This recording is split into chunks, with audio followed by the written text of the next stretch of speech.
ಓಂ ನಾರಾಯಣಾಯ ಪರಿಪೂರ್ಣಗುಣಾರ್ಣವಾಯ ವಿಶ್ವೋದಯ ಸ್ಥಿತಿಲಯೋನ್ನಿಯತಿಪ್ರದಾಯ ಜ್ಞಾನಪ್ರದಾಯ ವಿಬುಧಾಸುರಸೌಖ್ಯದುಃಖ ಸತ್ಕಾರಣಾಯ ವಿತತಾಯ ನಮೋ ನಮಸ್ತೆ.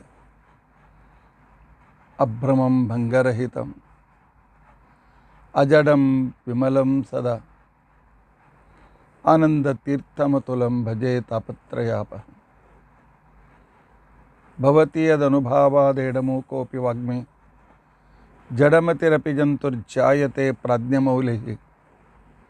ಸಕಲವಚನಚೇತೋ ದೇವತಾ ಭಾರತೀ ಸ ಮಮ ವಚಸಿ ನಿಧತ್ತಾಂ ಸನ್ನಿಧಿಂ ಮಾನಸೇ ಚ. ಅಸ್ಮದ್ಗುರುಸಮಾರಂಭಾಂ ಟೀಕಾಕೃತ್ಪಾದಮಧ್ಯಗಾಂ ಶ್ರೀಮದಾಚಾರ್ಯಪರ್ಯಂತಾಂ ವಂದೇ ಗುರುಪರಂಪರಾಂ. ವಿದ್ಯಾಯಾಂ ವಿಬುಧಾಚಾರ್ಯಂ ವೇದಜ್ಞಾನಾಬ್ಧಿಚಂದಿರಂ ದುರ್ಮತಧ್ವಾಂತಮಾರ್ತಾಂಡಂ ಸತ್ಯಧ್ಯಾನಮುನಿಂ ಭಜೆ. ಪಂಚಾಶದ್ವರ್ಷಪರ್ಯಂತಂ ಸತತಂ ರಾಮಪೂಜಕಃ ಶ್ರೀ ಸತ್ಯಪ್ರಮೋದ ಗುರುರಾಟ್ ಭಾಸತಾಂ ನೋ ಹೃದಂಬರೆ. ಬಂಧುಸ್ತ್ವಂ ಗುರುರಿಷ್ಟದೈವತಮಿತಿ ತ್ವತ್ಪಾದಪಂಕೇರುಹಂ ಪ್ರಾಪ್ತಂ ಮಾಂ ಪರಿಪಾಲಯೇತಿ ಸತತಂ ಯಾಚೆ ನಿಬದ್ಧಾಂಜಲಿಃ. ಚಿತ್ತಂ ಮದ್ಗುಣದೋಷಚಿಂತನವಿದೋ ನೂನಂ ಮನಂ ಮಾ ಕೃತಾಃ ಶ್ರೀ ಸತ್ಯಾತ್ಮಗುರೋ ತ್ವದಂಘ್ರಿಯುಗಲಂ ಹಿತ್ವಾ ನಮೇ ಸದ್ಗತಿ.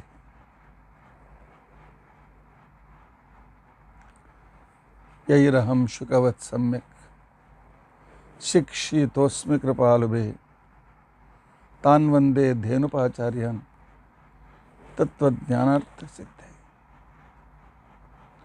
ಶ್ರೀ ಗುರುಭ್ಯೋ ನಮಃ. ಹರಿ ಓಂ ಹರಿ ಓಂ ಹರಿ ಓಂ. ಸ್ವಸ್ತ್ಯಸ್ತು ಅಷೇಢಸನ್ಮಂಗಲಾನಿ ಸಂತು. ಶ್ಲೋಕೈಕಶ್ರವಣಪಠನಮಾತ್ರೇಣ ವಕ್ತುಶ್ಚ ಶ್ರೋತॄಣಾಂ ನಿಖಿಲ ಕಲಿಕೃತ ಕಲ್ಮಷಾಪನೋದನಪಟುತರೆ ಧರ್ಮಾದ್ಯ ಖಿಲ ಪುರುಷಾರ್ಥ ಸಾಧನೀಭೂತೆ ಅದ್ಯ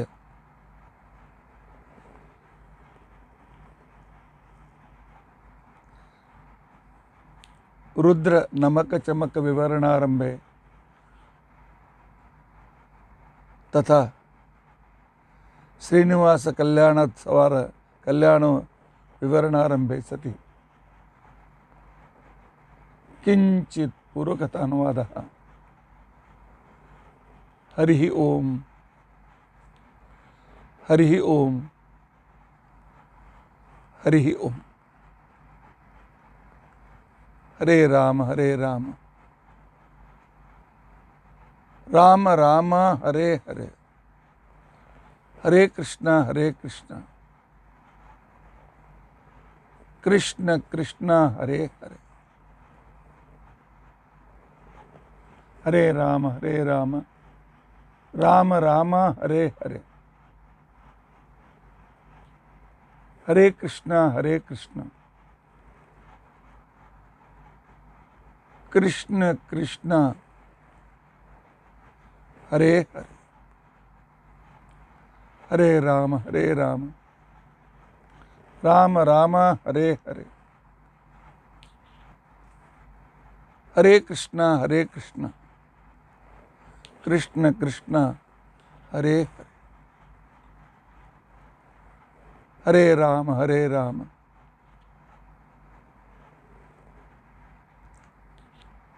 ರಾಮ ರಾಮ ಹರೇ ಹರೇ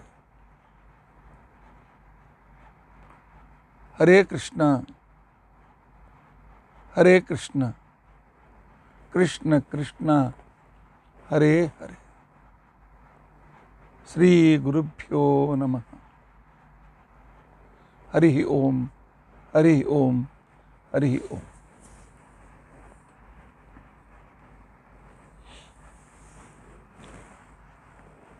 ನಿನ್ನಿನ ದಿವಸ ಯುಕ್ತಿ ಮಲ್ಲಿಕಾ ಪಾಠದ ಶ್ರವಣವನ್ನು ಮಾಡಿದ್ದೀರಿ. ಶಾಸ್ತ್ರೀಯ ವಿಷಯವಾದ್ದರಿಂದಾಗಿ ಶ್ರೋತೃಗಳಿಗೆ ಸ್ವಲ್ಪ ಕಠಿಣ ಅನಿಸಿರ್ಬೋದು. ಅಂದರೆ ಪಾಠಕ್ಕೆ ಬರೋರು ಬಿಟ್ಟು ಪಾಠಕ್ಕೆ ಬರೋರಂತೂ ಓದ್ತಾ ಇದ್ದಾರೆ. ವಾರಕ್ಕೆ ಒಂದು ಸಲ ಇರ್ತದೆ, ಆದರೆ ಅದನ್ನು 3 ಸಲ ಮಾಡುವ ವಿಚಾರ ಇದೆ. 2 ಸಲ ಆನ್ಲೈನ್ ಇರ್ತದೆ, 1 ಸಲ ಶನಿವಾರ ಮಾತ್ರ ಸಾಕ್ಷಾತ್ತಾಗಿ ಪಾಠ ಇರ್ತದೆ. ಅದು ಯಾವ್ಯಾವ ವಾರ ಅಂತನ್ನೋದು ನನ್ನ ಅನುಕೂಲತೆ ನೋಡಿಕೊಂಡು ನಾನು ತಿಳಿಸ್ತೇನೆ. ಯುಕ್ತಿ ಮಲ್ಲಿಕಾ ವಾದಿರಾಜ ಶ್ರೀಪಾದಂಗಳವರು ಯುಕ್ತಿಯಿಂದ ನಮ್ಮ ತತ್ವಜ್ಞಾನವನ್ನು ತಿಳಿಸಿ ಹೇಳ್ತಕ್ಕಂಥ ಅನೇಕ ಮನೋಹರವಾದ ಯುಕ್ತಿಗಳನ್ನು ಕೊಟ್ಟಿದ್ದಾರೆ, ಅದ್ಭುತವಾದ ಯುಕ್ತಿಗಳನ್ನು ಕೊಟ್ಟಿದ್ದಾರೆ. ಅದರ ಚಿಂತನ ಮಂಥನ ಮಧ್ಯದಲ್ಲಿ ಸ್ವಲ್ಪ ಗಂಭೀರ ವಿಚಾರವೂ ಕೂಡ ನಮ್ಮ ಶ್ರೋತೃಗಳು ವಿಚಾರ ಮಾಡಲಿ ಅನ್ನೋ ದೃಷ್ಟಿಯಿಂದ ಅದನ್ನು ಪ್ರಾರಂಭ ಮಾಡಲಾಗಿದೆ. ಈಗ ಶ್ರೀನಿವಾಸ ಕಲ್ಯಾಣದ ಈ ವಿಶೇಷಣಗಳಲ್ಲಿ, ರುದ್ರ ನಮಕದ ವಿಶೇಷಣಗಳಲ್ಲಿ ಶ್ರೀನಿವಾಸ ಕಲ್ಯಾಣದ ಕಥೆಯನ್ನು ಹುಡುಕೋದು ಪ್ರಯತ್ನವನ್ನು ನಾವು ಮಾಡ್ತಾಯಿದ್ದೆ. ಬರುವ ಶನಿವಾರ ದಶಮಿ, ಅಲ್ಲಿಯವರೆಗೆ ಶ್ರೀನಿವಾಸನ ಮದುವೆ ಆಗಬೇಕು. ಮಧ್ಯದಲ್ಲಿ ಸಾಕಷ್ಟು ಸಂದರ್ಭಗಳು, ಕಥೆಗಳು ಇವೆ. ಅದನ್ನು ಯಥಾಶಕ್ತಿ ಸ್ವಲ್ಪ ಸಂಕ್ಷೇಪ ವಿಸ್ತಾರದಿಂದ ನೋಡೋದಕ್ಕೋಸ್ಕರ ಪ್ರಯತ್ನ ಮಾಡೋಣ. ಶ್ರೋತೃಗಳಿಗೆ ನಾನು ಈಗಲೇ ಆಮಂತ್ರಣ ಕೊಡ್ತೇನೆ. ಶನಿವಾರ ದಿವಸ ನಮ್ಮ ವಿದ್ಯಾಪೀಠದಲ್ಲಿ, ವಿರಾರದ ವಿದ್ಯಾಪೀಠದಲ್ಲಿ ವೈಶಾಖ ಶುದ್ಧ ದಶಮಿ ಉತ್ಸವ, ಶ್ರೀನಿವಾಸ ದೇವರ ಉತ್ಸವ ಮೂರ್ತಿಗಳಿಗೆ ಶಾಸ್ತ್ರೋಕ್ತವಾಗಿರ್ತಕ್ಕಂಥ ಕ್ರಮದಲ್ಲಿ ಕಲ್ಯಾಣೋತ್ಸವ ಇರ್ತದೆ. ಬೆಳಗ್ಗೆ ಸಾಧಾರಣ 9 ಗಂಟೆಗೆ ಪ್ರಾರಂಭ ಮಾಡ್ತೇವೆ, 12 ಗಂಟೆ ಒಳವರೆಗೆ ಮುಗಿಸ್ತೇವೆ. 12:30 ಹೊತ್ತಿಗೆ ನಾವು ತೀರ್ಥಪ್ರಸಾದ ವ್ಯವಸ್ಥೆಯನ್ನು ಕೂಡ ಇಟ್ಟಿದ್ದೇವೆ. ಬಂದಿರತಕ್ಕಂಥ ಎಲ್ಲರಿಗೂ ತೀರ್ಥಪ್ರಸಾದದ ವ್ಯವಸ್ಥೆ ಇದೆ. ಕಲ್ಯಾಣ ಅಂದರೆ ಮಂಗಳ. ಪರಮಾತ್ಮ ನಮ್ಮ ಬಿಂಬಮೂರ್ತಿ. ನಾವು ಬಿಂಬಕ್ಕೆ ಮಂಗಳವನ್ನು ಮಾಡಿದರೆ ಪ್ರತಿಬಿಂಬರಾದ ನಮಗೆ ಮಂಗಳವಾಗ್ತದೆ. ಆ ಉದ್ದೇಶದಿಂದ ಶನಿವಾರ ದಿವಸ ಕಲ್ಯಾಣೋತ್ಸವ ಇದೇ, ತಪ್ಪದೇ ತಾವು ಬರಬೇಕು. ಆನಂತರ ಹಾಗಾದರೆ ಸಾಯಂಕಾಲದ ಕಾರ್ಯಕ್ರಮ ಬೋರಿವಲಿಯ ನಮ್ಮ ಮನೆಯಲ್ಲಿ ಪ್ರತಿ ಸಲ ನಡೆಯುವ ಸಾಯಂಕಾಲ ಕಾರ್ಯಕ್ರಮವೂ ಇದೆ. ಅಲ್ಲಿಯೂ ಕೂಡ ಸಾಯಂಕಾಲದ ವೇಳೆಯಲ್ಲಿ ಭಜನೆ ಹಾಗೂ ಕಲ್ಯಾಣೋತ್ಸವವನ್ನು ಮತ್ತು ಹಾಗೂ ಪಾಠವನ್ನು ತಪ್ಪದೇ ಮಾಡೋಣ. ಏನು ಬೋರಿವಲಿಯಲ್ಲಿದೆ, ಏನು ಬೋರಿವಲಿಯವರು ನಾವು ಯಾಕೆ ಬರಬೇಕು ಅನ್ಬೇಡಿ. ಪರಮಾತ್ಮನ ಇಲ್ಲೇ ಮದುವೆಯಲ್ಲೂ ಭಾಗವಹಿಸಿ, ಅಲ್ಲೇ ಭಾಗವಹಿಸಿ.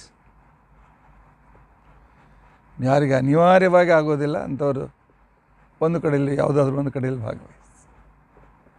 ಆದರೆ ತಪ್ಪದೇ ಬನ್ನಿ. ಶನಿವಾರದ ಭಜನೆ ಕಾರ್ಯಕ್ರಮದಲ್ಲಿ ನಮ್ಮ ಹೆಣ್ಣುಮಕ್ಕಳು ಯಾಕೋ ಅಷ್ಟು ಉತ್ಸಾಹವನ್ನು ತೋರಿಸ್ತಾ ಇಲ್ಲ. ಮನೆ ಮನೆಗೆ ಪ್ರಚಾರ ಮಾಡಿ, ಸಾಮೂಹಿಕವಾಗಿ ಒಂದು ದಿವಸ ಕೂತ್ಕೊಂಡು ನಾವು ಭಜನೆ ಮಾಡಿದರೆ, ಭಕ್ತಿಯಿಂದ ಭಜನೆ ಮಾಡಿದರೆ, ಸಾಮೂಹಿಕ ಭಜನೆಯಲ್ಲಿ ಬಹಳ ಮಹತ್ವ ಇದೆ. ನನಗೆ ಗೊತ್ತಿದೆ, ನಮ್ಮ ಹೆಚ್ಚಿನ ಬೋರಿವಲಿ ಸದಸ್ಯರೆಲ್ಲರೂ ವಯಸ್ಸಾಗಿದೆ, ಬರೋದು ಕಷ್ಟ ಗೊತ್ತಿದೆ. ಆದರೆ ಎಲ್ಲರೂ ನಾವು ಭಕ್ತರು ವಾರಕ್ಕೆ ಒಂದು ಸಲ ಆದರೂ ಒಂದು ಸಲ ಸೇರಬೇಕು ಅನ್ನೋ ಉದ್ದೇಶದಿಂದ ನಾನು ಬೋರಿವಲಿಗೆ ನನಗೆ ಬರೋಕ್ಕೆ ದೂರವಾದರೂ ಎಲ್ಲರೂ ಒಂದು ಸಲ ಸೇರಬೇಕು, ಒಬ್ಬರಿಗೊಬ್ಬರು ತಮ್ಮ ಆಧ್ಯಾತ್ಮಿಕವಾಗಿರ್ತಕ್ಕಂಥ ವಿಚಾರದ ಉನ್ನತಿಗೆ ಕಾರಣರಾಗಬೇಕು ಅನ್ನೋ ಒಂದೇ ಒಂದು ಉದ್ದೇಶದಿಂದ ಈ ಉದ್ದೇಶ. ಅದಕ್ಕೋಸ್ಕರ ನೀವು ನಿಮ್ಮ ಮಕ್ಕಳನ್ನು ತಯಾರು ಮಾಡಿ, ನಿಮ್ಮ ಸೊಸೆಯಂದ್ರನ್ನು, ನಿಮಗೆ ಬರಲಿಕ್ಕಾಗ ನಿಮ್ಮ ಸೊಸೆಯಂದ್ರನ್ನು ಕಳಿಸಿ, ಹೊಸ ಜನ್ರೇಷನ್ನವರಿಗೆ ಭಜನೆ ಕಲಿಸೋದು ನಿಮ್ಮ ಅವಶ್ಯಕತೆ ಇದೆ. ಆದ್ದರಿಂದ ಹಿರಿಯರಾದ ನೀವೆಲ್ಲ ನಿಮ್ಮ ಮಕ್ಕಳನ್ನು, ಸೊಸೆಯಂದ್ರನ್ನು, ಇದರರ್ಥ ಬರೀ ಹೆಣ್ಮಕ್ಕಳು ಅಂತ ನಾನು ಅನ್ನೋದಲ್ಲ, ಗಂಡಸರು ಬರ್ರಿ. ಗಂಡಸರು ಭಜನೆ ವೇಳೆಗೆ ಬನ್ನಿ. ಪಾಠದ ವೇಳೆಗೆ ಬರ್ತಕ್ಕಂಥದ್ದು ವಿಳಂಬವಾಗಿ ಬರ್ತೇವೆ, ಭಜನೆ ವೇಳೆಗೆ ಬನ್ನಿ. ನಾವು ಪಾಠ ಓದ್ತೇವೆ, ಭಜನೆ ಬೇಡ ಅಂತ ಅನ್ಬೇಡ. ಭಜನೆ ಭಾಳ ಮಹತ್ವಪೂರ್ಣವಾದದ್ದು. ನಮ್ಮ ಆಚಾರ್ಯರು ಪ್ರತಿ ಗುರುವಾರ ಮಾಟುಂಗದಲ್ಲಿ ಭಜನೆ ಮಾಡ್ತಾಯಿದ್ರು. ಎಷ್ಟು ದೊಡ್ಡ ವಿದ್ವಾಂಸರು.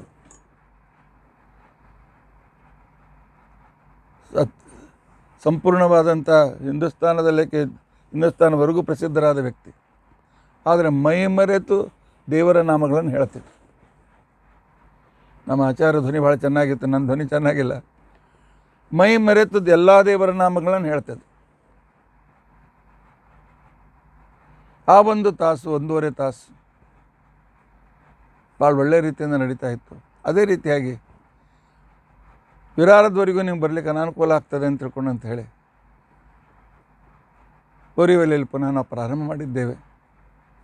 ಪರಿಸರದಲ್ಲಿರ್ತಕ್ಕಂಥ ಎಲ್ಲರೂ ಭಾಗವಹಿಸಿ ಹೆಚ್ಚೆಚ್ಚು ಜನ ಬರಲಿಕ್ಕೆ ಪ್ರಯತ್ನ ಮಾಡಿ. ಏನೋ ಆಚಾರ್ಯ ಕರೀತಾರೆ, ಹೋದ್ರು ಬಿಡ್ತೀವಿ ಅಂತಂದೇಳಿ ಆಚಾರ್ಯ ತಮಗೋಸ್ಕರ ಕರೀತಾ ಇಲ್ಲ. ನಾವೆಲ್ಲ ಭಕ್ತರು ಒಂದು ಕಡೆಯಲ್ಲಿ ಸೇರಬೇಕು. ನಮ್ಮ ಹಿಂದೂಗಳಲ್ಲಿ ಇದೇ ಒಂದು ಅನಾನುಕೂಲತೆ ಇದೆ ನೋಡಿ. ಕ್ರಿಶ್ಚಿಯನ್ರು ಪ್ರತಿ ಶನಿವಾರ ಆಯ್ತಾರೆ, ತಪ್ಪದೇ ಸೇರ್ತಾರೆ. ಆನಂತರ ಪ್ರತಿ ಶುಕ್ರವಾರ ಎಲ್ಲರೇ ಜನರು ಎಷ್ಟು ಸಣ್ಣ ಕೂಸನ್ನು ಹಿಡ್ಕೊಂಡು ಪ್ರತಿಯೊಬ್ಬರು ಮಸೀದಿಗೆ ಹೋಗ್ತಾರೆ. ಆದರೆ ನಾವು ಕೂಡ ಇದನ್ನು ಈ ರೀತಿಯ ಕ್ರಮ ಇಟ್ಕೊಳ್ಳೋಣ. ನಾಳೆ ನಮ್ಮ ಮನೆಯ ಸ್ಥಾನ ಕಡಿಮೆ ಬಿದ್ದರೆ ಇನ್ನೊಂದು ಸ್ವಲ್ಪ ದೊಡ್ಡ ಸ್ಥಾನದ ಬಾಡಿಗೆ ಹಿಡ್ಕೊಂಡು ಕಾರ್ಯಕ್ರಮವನ್ನು ಮಾಡೋಣ. ಆದರೆ ವಾರಕ್ಕೆ 1 ಸಲ ಬೋರಿವಲಿ, ದಹಿಸರ್, ಕಾಂದಿವಲಿ ಪರಿಸರದಲ್ಲಿರ್ತಕ್ಕಂಥವ್ರು ಇದೊಂದು ನಮ್ಮದೊಂದು ನಿಯಮ ಅಂತ ಇಟ್ಕೊಂಡು ಮಾಡಿಕೊಳ್ಳಿ. ಒಂದು ವ್ರತ ಅಂತ ತಿಳ್ಕೊಂಡು ಅಂತೇಳಿ ಮಾಡಿ, ವ್ರತ ಅಂತನ ಮಾಡಿ ಎಲ್ಲರೂ ಏಕಾಗ್ರಚಿತ್ತೆಯಿಂದ ಭಜನೆಯನ್ನು ಮಾಡೋಣ, ಭಗವಂತನಿಗೆ ಪ್ರಾರ್ಥಿಸೋಣ. ನಮ್ಮ ಸಮಾಜದ ಎಲ್ಲರ ಸಮಸ್ಯೆಗಳು ದೂರ ಆಗಲಿ. ನಮ್ಮ ಹಿಂದೂ ಧರ್ಮ ಇನ್ನೂ ಹೆಚ್ಚಾಗಿ ರೀತಿಯಿಂದ ಪ್ರಚಲಿತವಾಗಲಿ. ಇಲ್ಲ ನಾವು ಮಾಡಲಿಲ್ಲ ಅಂತ ತಿಳ್ಕೊಂಡಂತಾರೆ ಮುಂದಿನ ಜನ್ರೇಷನ್ ಇದರಿಂದ ಮೊದಲೇ ದೂರ ಇದೆ, ಇನ್ನೂ ದೂರ ಆಗ್ತದೆ. ಇನ್ನೂ ದೂರ ಆದ ನಂತರ ನಿಮಗೆ ಗೊತ್ತಿದೆಯಲ್ಲ, ನಾಳೆ ಬೇರೆ ಮತದವರು ಬೇರೆ ಮತದ ಕಡೆಗೆ ಇರ್ತಕ್ಕಂಥವ್ರು ಆರಿಸಿ ಬಂದರೆ ನಮ್ಮ ಮುಂದಿನ ಮೊಮ್ಮಕ್ಕಳು ಮರಿಮಕ್ಕಳ ಗತಿ ಏನು? ಅದಕ್ಕೋಸ್ಕರ ನಾವೆಲ್ಲರೂ ಸೇರೋಣ, ತಪ್ಪದೇ ಈ ರೀತಿಯಾಗಿರ್ತಕ್ಕಂಥ ಭಜನಾ ಕಾರ್ಯಕ್ರಮವನ್ನು ಮಾಡೋಣ. ಬರುವ ಶನಿವಾರ ಬೆಳಗ್ಗೆ ನಮ್ಮ ವಿದ್ಯಾಪೀಠದಲ್ಲಿ, ವಿರಾರದ ವಿದ್ಯಾಪೀಠದಲ್ಲಿ ಕಲ್ಯಾಣೋತ್ಸವ. ಅದೇ ರೀತಿ ಸಾಯಂಕಾಲ ಬೋರಿವಲಿಯ ಮನೆಯಲ್ಲಿಯೂ ಕೂಡ ಕಲ್ಯಾಣೋತ್ಸವ ಇದೆ. ಎಲ್ಲರೂ ತಪ್ಪದೆ ಬನ್ನಿ. ಇನ್ನು ನಾವು ಮೊನ್ನಿನವರೆಗೂ ಬಂದದ್ದು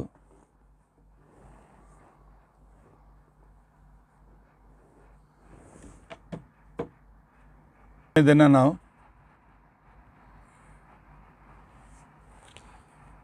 ಅರುಣಾಯ ಅವ್ಯಕ್ತ, ಅರುಣ ಅಂತಂದರೆ ಅವ್ಯಕ್ತ ರಾಗ ವರುಣ, ಅರುಣ ಅಂತ ಅರ್ಥ. ಕೆಂಪು ಸ್ವಲ್ಪ ಕೆಂಪು ಅನ್ನಿಸ್ತದೆ, ಸ್ವಲ್ಪ ಹಳದಿ ಅನ್ನಿಸ್ತದೆ. ಅದು ಪೂರ್ತಿ ವ್ಯಕ್ತವಾಗಿರೋದಿಲ್ಲ, ಆದರೆ ಕಲರ್ ಕಾಣಿಸ್ತದೆ. ಅದಕ್ಕೆ ಅರುಣ ಅರುಣ ಅಂತ ತಿಳ್ಕೊಂಡು ಅಂತೇಳಿ ಕರೀತಾರೆ. ಅವ್ಯಕ್ತ ತತ್ವಕ್ಕೆ ಅಭಿಮಾನಿಯಾಗಿರ್ತಕ್ಕಂತಹ ಮಹಾಲಕ್ಷ್ಮೀ ದೇವಿ ಜಗತ್ತಿಗೆ ತೋರಿಸಿಕೊಡೋದಕ್ಕೋಸ್ಕರ ಸಿಟ್ಟಿಗೆ ಹೋಗಿ ಕೊಲ್ಲಾಪುರದಲ್ಲಿದ್ದಂತೆ ಮಾಡಿದರೂ ಕೂಡ ಪರಮಾತ್ಮನ ಬಗ್ಗೆ ಹಗಲು ರಾತ್ರಿ ಚಿಂತನೆ ಮಾಡ್ತಕ್ಕಂಥ, ಕಾಳಜಿ ಮಾಡ್ತಕ್ಕಂಥ ವ್ಯಕ್ತಿ. ಬ್ರಹ್ಮ ಮತ್ತು ಬ್ರಹ್ಮದೇವರನ್ನು ಹಸುವನ್ನಾಗಿ ಮಾಡಿಕೊಂಡು, ರುದ್ರದೇವರನ್ನು ಕರುವನ್ನಾಗಿ ಮಾಡಿಕೊಂಡು ಚೋಳರಾಜನಿಗೆ ಮಾರ್ತಾಳೆ. ಮಾರಿರ್ತಕ್ಕಂಥ ಸಂದರ್ಭದಲ್ಲಿ ಆ ಕಾಲದಲ್ಲಿ ಪರಮಾತ್ಮ ವಿಚಾರ ಮಾಡ್ತಾ ಆ ಹಸು ವೆಂಕಟಗಿರಿಯಲ್ಲಿ ಮೇಯಲಿಕ್ಕೆ ಹೋದಾಗ ಎಲ್ಲಿ ಹುತ್ತ ಇತ್ತು ಅಲ್ಲಿ ಬಂದು ಪರಮಾತ್ಮನಿಗೆ ಅದು ಹಾಲನ್ನು ಉಣಿಸ್ತಾ ಇತ್ತು. ಆ ದೃಶ್ಯವನ್ನು ನೀವು ನೋಡಿದ್ದೀರಿ. ಇನ್ನೊಮ್ಮೆ ಆ ದೃಶ್ಯವನ್ನು ನೋಡಿ. ಪರಮಾತ್ಮನೇ ಹುತ್ತದಲ್ಲಿದ್ದಾನೆ. ಆನಂತರ ಹಸು ಹಾಲನ್ನು ಹಿಂಡ್ತಾ ಇದೆ. ಇಂಥ ಸಂದರ್ಭದಲ್ಲಿ ಏನಾಯಿತು ಅಂತಂದರೆ, ಆ ಬ್ರಹ್ಮದೇವರು ಪರಮಾತ್ಮನ ನಾಟಕದ ಪ್ರಕಾರ ಮನೆಯಲ್ಲಿ ಹಾಲೇ ಕೊಡಲಿಲ್ಲ. 2-3 ದಿವಸ ಆದಮೇಲೆ ಚೋಳರಾಜನ ಹೆಂಡತಿಗೆ ಭಾಳ ಸಿಟ್ಟು ಬರ್ತದೆ. ಆ ದನ ಕಾಯುವನನ್ನು ಕರೆದು ಹೊಡೆಸ್ತಾಳೆ. ನೀನೇ ಎಲ್ಲ ಹಾಲು ತೆಗೆದುಕೊಳ್ತಾ ಇದ್ದೆ, ಭಾಳ ಒಳ್ಳೆ ಹಾಲು ಅಂತ ತಿಳ್ಕೊಂಡು ಅಂತೇಳಿ ಹಸುವನ್ನು ನಾವು ಕೊಂಡು ತೆಗೆದುಕೊಂಡಿದ್ದೆವು ಅಂಥೇಳಿ. ತನ್ನ ತಪ್ಪಿಲ್ಲದೆ ಇರುವಾಗ ಆ ಗೋವಳನಿಗೆ ಸಿಟ್ಟು ಬರ್ತದೆ. ಈ ಹಸು ಏನು ಮಾಡ್ತದೆ ಅಂತ ತಿಳ್ಕೊಂಡಂತೇಳಿ ಆ ಕಾಲದಲ್ಲಿ ಅದರ ಹಿಂದೆ ಗೊತ್ತಾಗದಂತೆ ಹೋಗ್ತಾನೆ. ಬ್ರಹ್ಮದೇವರಿಗೆಲ್ಲ ಗೊತ್ತು ಹಿಂದೆ ಬರ್ತಾ ಇದ್ದಾನೆ ಅಂತ ಗೊತ್ತಿದೆ. ಆಗ ನೋಡ್ತಾನೆ, ಹಸು ತನ್ನ ಎಲ್ಲ ಹಾಲನ್ನು ಹುತ್ತದಲ್ಲಿ ಬಿಡ್ತಾ ಇದೆ. ಅದನ್ನು ನೋಡಿ ಭಾಳ ಸಿಟ್ಟು ಬಂತು. ಕೊಡಲಿಯನ್ನು ತೆಗೆದುಕೊಂಡು ಅದನ್ನು ಹೊಡಿಬೇಕು ಅಂತ ತಿಳ್ಕೊಂಡಂಥೇಳಿ ಆ ಕಾಲದಲ್ಲಿ ಅವನು ಬರ್ತಾನೆ. ಆದರೆ ಪರಮಾತ್ಮ ಸರಕ್ಷಿತ ರಕ್ಷತಿ ಯೋಹಿ ಗರ್ಭೆ, ಪರಮಾತ್ಮ ಗರ್ಭದಲ್ಲಿದ್ದಾಗಲೂ ನಮ್ಮನ್ನು ಸಂರಕ್ಷಣೆ ಮಾಡಿದ ವ್ಯಕ್ತಿ ತನ್ನ ಭಕ್ತರನ್ನು, ತನ್ನ ಬ್ರಹ್ಮದೇವರಿಗೆ ಕೊಡಲಿ ಇಟ್ಟು ಬೀಳುವಂತೆ ಮಾಡ್ತಾನೆಯಾ? ಮಾಡೋದಿಲ್ಲ. ಆ ಕೊಡಲಿ ಏಟನ್ನು ಪರಮಾತ್ಮ ಹಸು ಮತ್ತು ಆ ಗೋವಳನ ಮಧ್ಯದಲ್ಲಿ ಬಂದು ತಾನು ತನ್ನ ಮೇಲೆ ಅದನ್ನು ಆ ಏಟು ಸಿಗುವಂತೆ ಮಾಡ್ತಾನೆ. ಆ ಏಟು ಯಾವಾಗ ಮಧ್ಯದಲ್ಲಿ ಒಬ್ಬ ಮನುಷ್ಯ ಬರ್ತಾನೆ, ಆ ಏಟು ಅವನ ತಲೆಗೆ ಬಡಿತದೆ. ತಲೆಯಿಂದ ರಕ್ತ ಸುರಿಲಿಕ್ಕೆ ಪ್ರಾರಂಭವಾಗ್ತದೆ. ಈ ದೃಶ್ಯ ನೋಡಿ ಗಾಬರಿಯಾಗಿ ಆ ಗೋವಳ ಅಲ್ಲೇ ಹಾರ್ಟ್ ಫೇಲ್ ಆಗಿ ಸತ್ತೋಗ್ತಾನೆ. ಈ ಕಡೆಯಲ್ಲಿ ಪರಮಾತ್ಮ ಹಸುವಿನ ರಕ್ಷಣೆಗೋಸ್ಕರ ಹುತ್ತದಿಂದ ಮೇಲೆ ಎದ್ದು ಬಂದಿದ್ದಾನೆ. ಆನಂತರ ಆ ಗೋವಳ ನೋಡಿ ಗಾಬರಿಯಾಗಿ ಅಲ್ಲೇ ಸತ್ತು ಬಿದ್ದಿತ್ತು. ಹೀಗಾಗಿ ರಕ್ತ ಹರಿಲಿಕ್ಕೆ ಪ್ರಾರಂಭವಾಗಿದೆ. ಅಲ್ಲಿಂದ ಹಸು ಓಡ್ತಾ ಚೋಳರಾಜನ ಮನೆಗೆ ಬಂದಿದೆ. ಚೋಳರಾಜನ ಹತ್ತಿರ ಬಂದು ಆ ಕಾಲದಲ್ಲಿ ಚೋಳರಾಜನಿಗೆ ಅದು ಕೇಳ್ತಾ ಇದೆ. ಒಂದೇ ಸವನಿ ಅಂಬಾ ಅಂಬಾ ಅಂತ ಇದೆ. ಚೋಳರಾಜ ನೋಡಿದ, ಇದಕ್ಕೇನು ಕಷ್ಟವಾಗಿದೆ ಅಂತ ತಿಳ್ಕೊಂಡಂತೇಳಿ ರಾಜ ಅದರ ಹಿಂದೆ ಬರ್ತಾನೆ. ಚೋಳರಾಜನನ್ನು ಕರೆಯೋದಕ್ಕೋಸ್ಕರ ಹಸು ಬಂದಾಗ ಚೋಳರಾಜ ಆ ಮೂಕ ಪ್ರಾಣಿಯ ದುಃಖವನ್ನು ನೋಡಿ ಇದಕ್ಕೇನೋ ಅನಾನುಕೂಲತೆ ಇದೆ ಬಾ ಅಂತಕೊಂಡಂಥೇಳಿ ಆ ಕಾಲದಲ್ಲಿ ಅದರ ಹಿಂದೆ ಬರ್ತಾನೆ. ಹಿಂದೆ ಬಂದು ನೋಡ್ತಾನೆ, ರಕ್ತ ಹರಿತಾ ಇದೆ. ಜನರು ಕಾಣಿಸ್ತಾ ಇಲ್ಲ. ಯಾರು ರಕ್ತ ಅದು ಹೊಡೆಸ್ಕೊಂಡಿರ್ತಕ್ಕಂಥ ವ್ಯಕ್ತಿಯೂ ಕಾಣಿಸ್ತಾ ಇಲ್ಲ. ಎಲ್ಲಿದಪ್ಪ, ಹೇಗಿದೆ ಇದು ರಕ್ತಪಾತ, ಇಲ್ಲಿಂದ ಏನು ಅಂತ ತಿಳ್ಕೊಂಡಂತಂದಾಗ ಆ ಕಾಲದಲ್ಲಿ ಹುತ್ತದಿಂದ ಶ್ರೀನಿವಾಸ ಪರಮಾತ್ಮ ಎದ್ದು ಬರ್ತಾನೆ. ಎದ್ದು ಬಂದು, ನಾನು ಮೊದಲೇ ಹೇಳಿದೆ, ಭವಿಷ್ಯೋತ್ತರ ಪುರಾಣ 3 ಉದ್ದೇಶ ಇಟ್ಟುಕೊಂಡು, ಒಂದು, ಚೋಳರಾಜನ ಪ್ರಾರಬ್ಧ ಕರ್ಮ ಅವನಿಗೆ ಶಾಪವಾಗಬೇಕಾಗಿದೆ. ಆ ನಂತರ ಎರಡನೆಯದ್ದು, ಮುಂದೆ ಅವನ ಮನೆಯಲ್ಲಿ ಮಹಾಲಕ್ಷ್ಮೀ ದೇವಿ ಹುಟ್ಟಬೇಕಾಗಿದೆ. ಆ ಮಹಾಲಕ್ಷ್ಮಿಯನ್ನು ಪರಮಾತ್ಮ ತಾನು ಮದುವೆ ಆಗಬೇಕಾಗಿದೆ. ಅದಕ್ಕೆ ಬೇಕಾಗಿರ್ತಕ್ಕಂತಹ ವ್ಯವಸ್ಥೆಯನ್ನು ಪರಮಾತ್ಮ ತಾನು ಮಾಡ್ಕೊಳ್ತಾ ಇದ್ದ. ಆಗ ಶ್ರೀನಿವಾಸ ಎದ್ದು ಮೇಲೆ ಬರ್ತಾನೆ. ಮೇಲೆ ಬಂದ ಹೇಳ್ತಾನೆ, ಚೋಳರಾಜ, ನಿನ್ನ ರಾಜ್ಯದಲ್ಲಿ ಎಂಥ ಅನ್ಯಾಯ! ನಾನು ನಿನಗೇನು ಮಾಡಿದ್ದೆ ಹೇಳು? ಆ ಒಬ್ಬ ಯಾವನೋ ಬ್ರಾಹ್ಮಣ ಬಂದು ನನ್ನ ಎದೆಗೆ ಒದ್ದದ್ರಿಂದಾಗಿ ನನ್ನ ಹೆಂಡತಿ ನನ್ನನ್ನು ಬಿಟ್ಟು ಹೋಗ್ಬಿಟ್ಲು. ಅನಾಥನಾಗಿ, ಒಂದು ನಾಟಕದ ಮಾತು ನೋಡಿ ಪರಮಾತ್ಮಂದು, ಅನಾಥನಾಗಿ ಅಲ್ಲಿಂದ ಹೊರಟು ಇಲ್ಲಿ ಬಂದೆ. ಇಲ್ಲೇನು ಹುತ್ತದಲ್ಲಿರುವಾಗ ಯಾವುದೋ ಒಂದು ಹಸು ಬಂದು ನನಗೆ, ನಾನೇನು ಅದನ್ನು ಬಾ ಅಂತಂದಿರಲಿಲ್ಲ, ಹಾಲು ಕೊಡ್ತಾ ಇತ್ತು. ಸ್ವಲ್ಪ ಹಾಲಿಗೆ ನೀನು ನನ್ನನ್ನು ಹೊಡೆಸ್ಬೇಕೇನು? ಅವನನ್ನು ಕಳಿಸಿ ನನ್ನನ್ನು ಯಾಕೆ ಹೊಡೆಸಿದ್ದಿ? ಚೋಳರಾಜ ಕಳಿಸಿರಲಿಲ್ಲ. ಆದರೆ ಮನುಷ್ಯ ದುಃಖದಲ್ಲಿದ್ದಾಗ, ಸಿಟ್ಟಿಗೆ ಬಂದಾಗ ಏನು ಮಾತನಾಡ್ತಾನೆ ಹೇಳಲಿಕ್ಕಾಗೋದಿಲ್ಲ. ಅಂಥ ಸಂದರ್ಭದಲ್ಲಿ ಆಗ ಚೋಳರಾಜನಿಗೆ ಶಾಪ ಕೊಡ್ತಾನೆ, ನೀನು ರಾಕ್ಷಸನಾಗು ಅಂತ. ನೋಡಿ, ಪರಮಾತ್ಮ ಅವನಿಗೆ ಶಾಪವನ್ನು ಕೊಡ್ತಾ ಇದ್ದ, ನೀನು ರಾಕ್ಷಸನಾಗು ಅಂತ ತಿಳ್ಕೊಂಡು. ಹಿಂದೆ ರಾಜನ ಹಿಂದೆ ಅವನ ರಾಕ್ಷಸದ ರೂಪ ನೋಡಿ. ಚೋಳರಾಜನಿಗೆ ಪರಮಾತ್ಮ ನೀನು ರಾಕ್ಷಸನಾಗು ಅಂತ ತಿಳ್ಕೊಂಡು ಅಂತೇಳಿ ಶಾಪವನ್ನು ಕೊಡ್ತಾನೆ. ಚೋಳರಾಜ ಕೇಳ್ತಾನೆ,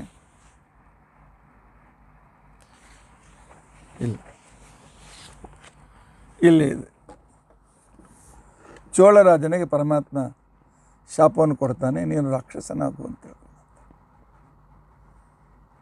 ಆಗ ರಾಜ ಕೇಳ್ತಾನೆ, ಯಾರಪ್ಪ ನೀನು?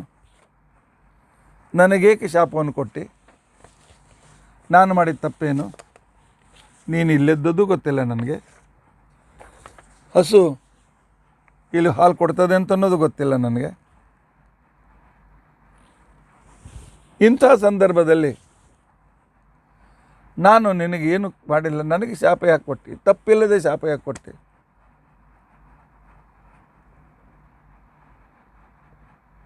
ನೀನು ಪರಮಾತ್ಮ, ಭೂಮಿಗೆ ಬಂದದ್ದು ಗೊತ್ತಿಲ್ಲ. ನೀನು ಹೇಳಿದೆ ವೈಕುಂಠದಿಂದ ಬಂದಿದ್ದೀನಿ ಅಂತ ತಿಳ್ಕೊಂಡಂತೆ, ನೀನು ಶ್ರೀನಿವಾಸ ಅಂತ ತಿಳ್ಕೊಂಡಂತ ಹೇಳಿ ನೀನು ದರ್ಶನವಾದದ್ದು ಭಾಳ ಸಂತೋಷ. ಆದರೆ ನಾನು ಮಾಡಿದ ತಪ್ಪೇನು?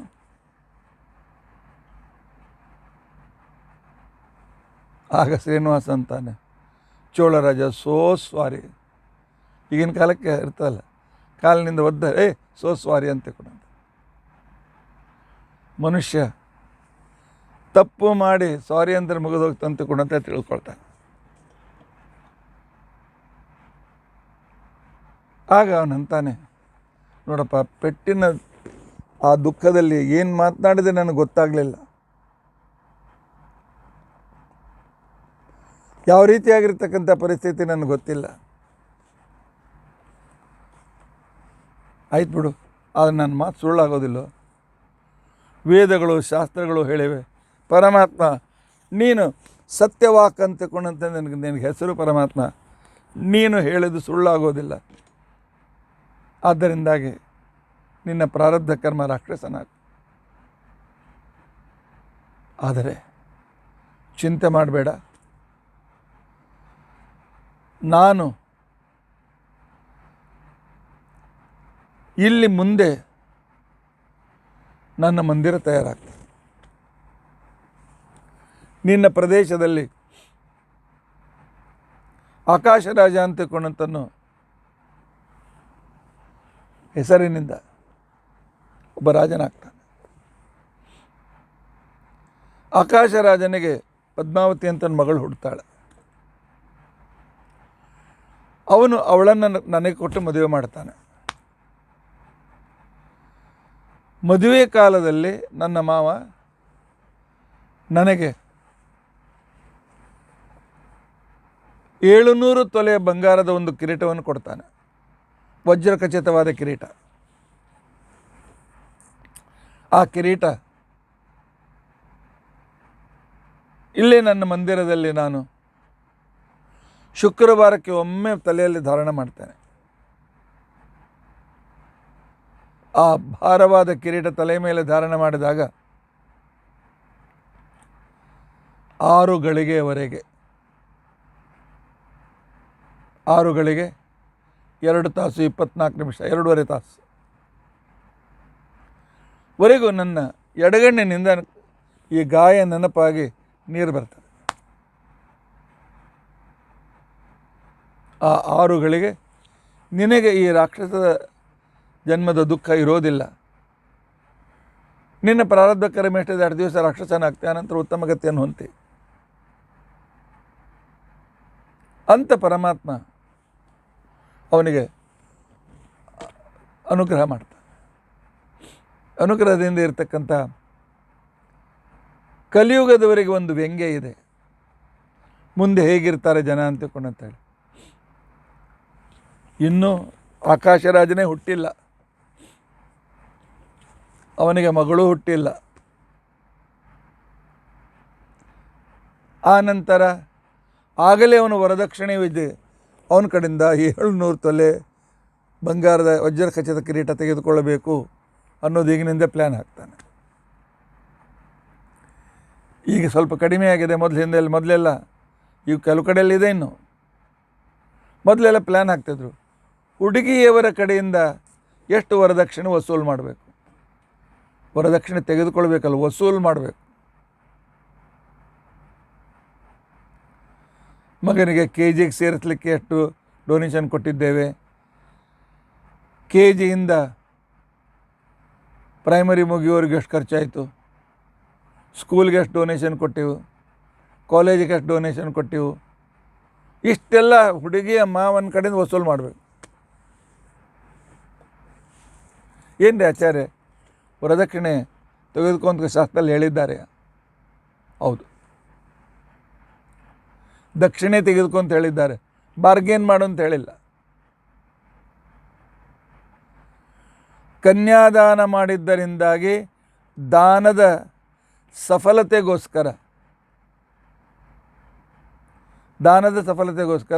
ಮೇಲೆ ದಕ್ಷಿಣೆ ಕೊಡಬೇಕು. ನಾವು ಕೂಡ ಶ್ರೀನಿವಾಸ ಕಲ್ಯಾಣ ಮಾಡಿದಾಗ ಶ್ರೀದೇವಿ ಭೂದೇವಿ ಅವರನ್ನು ಪರಮಾತ್ಮನಿಗೆ ಸಮರ್ಪಣೆ ಮಾಡಿದ ಮೇಲೆ ವರದಕ್ಷಿಣೆ ಕೊಡ್ತೇವೆ. ಆದರೆ ನಮ್ಮ ವೆಂಕಪ್ಪ ಅಷ್ಟು ಕೊಡು ಇಷ್ಟು ಕೊಡು ಅಂತ ತಿಳ್ಕೊಂಡಂತೇಳಿ ನಮ್ಮನ್ನು ಪೀಡಿಸೋದಿಲ್ಲ. ನಾವು 1 ರೂಪಾಯಿ ಕೊಟ್ಟು ತೆಗೆದುಕೊಳ್ತೇವೆ, 100 ರೂಪಾಯಿ ಕೊಟ್ಟರು ತೆಗೆದುಕೊಳ್ತಾನೆ, 500 ರೂಪಾಯಿ ಕೊಟ್ಟರು ತೆಗೆದುಕೊಳ್ತಾನೆ. ಈ ರೀತಿಯಾಗಿ ದಕ್ಷಿಣೆ ಸಂತೋಷದಿಂದ ಯಜಮಾನ ಕೊಟ್ಟದ್ದು ದಕ್ಷಿಣೆ. ಹೊರಟ ಪಾರ್ಟಿಯವರು ಇಷ್ಟು ಬಂಗಾರ ಕೊಡಬೇಕು, ಇಷ್ಟು ತೂಕದ್ದೇ ಇರಬೇಕು, ಇಷ್ಟು ಬಟ್ಟೆ ಕೊಡಬೇಕು, ಇಷ್ಟು ವರೋಪಚಾರಕ್ಕೆ ದಕ್ಷಿಣೆ ಇಷ್ಟು ಹಣ ಕೊಡಬೇಕು. ಏನು ಭಿಕ್ಷೆ ಬೇಡ್ತೀರಾ? ನಿಮ್ಮ ಕನ್ಯೆಯನ್ನು ಮಾರ್ತಾ ಇದ್ದೀರಾ ನೀವು? ಬಾರ್ಗೇನ್ ಮಾಡಿ ಹಣ ಕೊಟ್ಟರೆ, ಹಣ ತೆಗೆದುಕೊಂಡು ಕನ್ಯಾಪಿತರಿಂದ ತೆಗೆದುಕೊಂಡ್ರೆ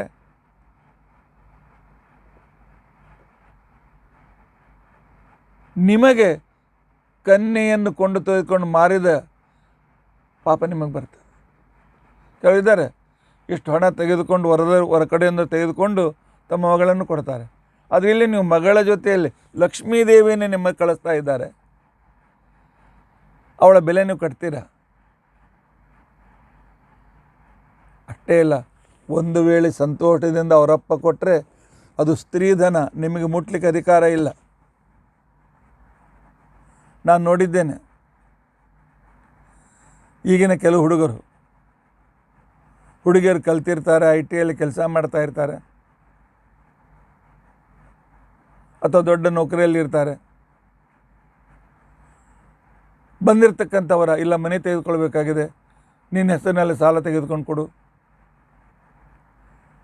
ಇಲ್ಲ ನನಗೆ ಇಂಥದ್ದೇನು ವಸ್ತು ತೆಗೆದುಕೊಳ್ಬೇಕಾಗಿದೆ, ಗಳತಿ ಎಲ್ಲ ಕೊಡು ನನಗೆ. ಸುಲಿತಾರೆ ನೌಕರಿ ಮಾಡೋ ಹೆಣ್ಣು ಮಕ್ಕಳನ್ನು ಹೊರ ಪಾರ್ಟಿಯವರು, ಅತ್ತೆ ಮನೆಯವರು. ಎಲ್ಲರೂ ಇಲ್ಲ, ಕೆಲವರಿದ್ದಾರೆ.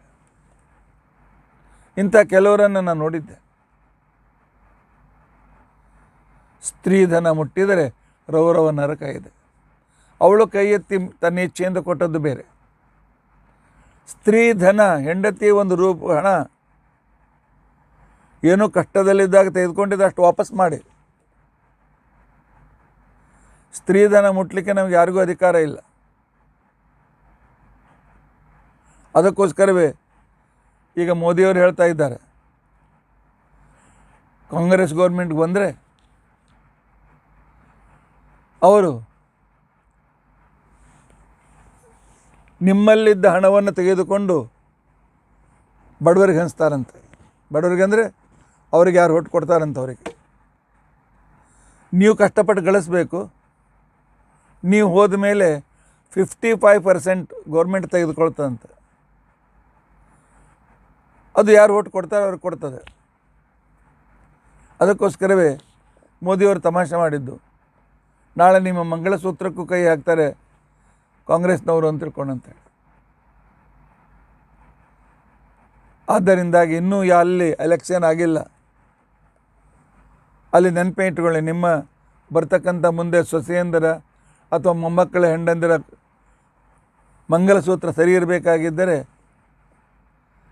ಹಿಂದೂ ರಾಷ್ಟ್ರ, ಹಿಂದೂಗಳಿಗೆ ಅನುಕೂಲಕರವಾಗಿರ್ತಕ್ಕಂಥವರಿಗೆ ಓಟ್ ಕೊಡುವುದು ಅತ್ಯಂತ ಅನಿವಾರ್ಯವಾಗಿದೆ. ಸರ್ವೇ ಭವಂತು ಸುಖಿನ ಆಗಬೇಕಾಗಿದ್ದರೆ ನಾವು ಓಟ್ ಹಾಕಬೇಕು. ಇರಲಿ, ಈಗಿನಿಂದಲೇ ಭಗವಂತ ಮುಂದೆ ಈ ರೀತಿ ಪ್ಲ್ಯಾನ್ ಮಾಡ್ತಾರೆ ಅಂಥೇಳಿ ಪರಮಾತ್ಮ ಮಾವ ಹುಟ್ಟೋಕ್ಕಿಂತ ಮೊದಲೇ ಪ್ಲ್ಯಾನ್ ಮಾಡ್ತಾನೆ. ನನ್ನ ಮಾವನ ಕಡೆಯಿಂದ ಇಂಥ ಒಂದು 700 ತೊಲೆ ಕಿರೀಟ ತೆಗೆದುಕೊಳ್ಬೇಕು ಅಂತ ತಿಳ್ಕೊಂಡು ಅಂತೇಳಿ ಮದುವೆಯಲ್ಲಿ ಕೇಳಾತ, ಇನ್ನೂ ಸ್ವಲ್ಪ ಕೊಡು ಅಂತ ಕೇಳ್ತಾನೆ. ಪರಮಾತ್ಮ ಮಾಡಿ ತೋರಿಸಿ ಇಂಥ ತಪ್ಪು ಮಾಡಬೇಡಿ ಅಂತ ಅನ್ನೋದಕ್ಕೋಸ್ಕರ ಇಂಥ ನಾಟಕ ಮಾಡ್ತಾ ಇರ್ತಾನೆ. ಇನ್ನು ಚೋಳರಾಜನ ಪ್ರಾರಬ್ಧ ಕರ್ಮ ಆಯ್ತು. ಅಲ್ಲಿಂದ ಆಕಳು ಹೊರಟೋಯ್ತು, ರಾಜ ಹೊರಟೋಗ್ಬಿಟ್ಟ. ಗಾಯ ಆಗಿದೆ, ಗಾಯಕ್ಕೆ ಕೈ ಹಿಡಿದುಕೊಂಡಿದ್ದಾನೆ. ಅಯ್ಯೋ ಏನು ಮಾಡಬೇಕು, ಅಯ್ಯೋ ಏನು ಮಾಡಬೇಕು, ಈ ಗಾಯ ಹೇಗೆ ಕಡಿಮೆ ಮಾಡಿಕೊಳ್ಬೇಕು. ಅಚ್ಛೇದ್ಯೋಯಂ ಮದಾಹ್ಯೋಯಂ ಅಕ್ಲೇದ್ಯ ಅಶ್ಯೋಷಯೇವಚ. ಪರಮಾತ್ಮನ ಪ್ರತಿಬಿಂಬನಾದ ಜೀವನಿಗೇನೆ ಅಚ್ಛೇದ್ಯ ಅಭೇದ್ಯ ಅಂತ ತಿಳ್ಕೊಂಡಂಥದ್ದು ಮೇಲೆ ಪರಮಾತ್ಮನಿಗೇನಾದರೂ ಗಾಯ ಇದೆಯಾ? ಇಲ್ಲ. ಅದಕ್ಕೋಸ್ಕರವೇ ಭಗವಂತನ ಕಪಟ ನಾಟಕ ಸೂತ್ರಧಾರಿ. ಅಜ್ಞರಿಗೆ, ಅಯೋಗ್ಯರಿಗೆ, ಅವರಿಗೆ ಆ ಒಂದು ವಿಶಿಷ್ಟವಾಗಿರ್ತಕ್ಕಂಥ ಒಂದು ಅಜ್ಞಾನವನ್ನು ತಂದುಕೊಡೋದಕ್ಕೋಸ್ಕರ ಪರಮಾತ್ಮ ಈ ರೀತಿ ನಾಟಕವನ್ನು ಮಾಡ್ತಾನೆ. ಗಾಯ ಆದಮೇಲೆ ವೈದ್ಯರನ್ನು ಕರಿಬೇಕಲ್ಲ. ದೇವತೆಗಳ ವೈದ್ಯ ಬೃಹಸ್ಪತ್ಯಾಚಾರ್ಯರಿಗೆ ಪರಮಾತ್ಮ ಸ್ಮರಣೆ ಮಾಡಿದ್ದಾನೆ. ಸ್ಮರಣೆ ಮಾಡಿದ ಕ್ಷಣಕ್ಕೇನೆ ಬೃಹಸ್ಪತ್ಯಾಚಾರ್ಯರು ಅವನ ಎದುರಿಗೆ ಬಂದಿದ್ದಾರೆ. ಬಂದು, ಏನು ಪರಮಾತ್ಮ, ಎಷ್ಟು ದೊಡ್ಡ ಗಾಯ ಆಗಿದೆ, ಇದಕ್ಕೆ ಔಷಧಿ ಎಲ್ಲ ಕೊಡು, ಇದಕ್ಕೆ ಪಥ್ಯವನ್ನು ಹೇಳು ಅಂತ ತಿಳ್ಕೊಂಡಂತ. ಏನು ಪರಮಾತ್ಮ, ಏನು ನಾಟಕ ಮಾಡ್ತಿ, ನಿನಗೆಲ್ಲಿಯ ಗಾಯ? ನಿನ್ನ ಗಾಯವೂ ಇಲ್ಲ, ಏನೂ ಇಲ್ಲ. ನಿನ್ನದೇ ಅಪ್ರಾಕೃತವಾಗಿರ್ತಕ್ಕಂಥ ನಿನ್ನ ಶರೀರಕ್ಕೆ ಈ ಗಾಯ ಆಗಲಿಕ್ಕೆ ಹೇಗೆ ಸಾಧ್ಯ ಇದೆ?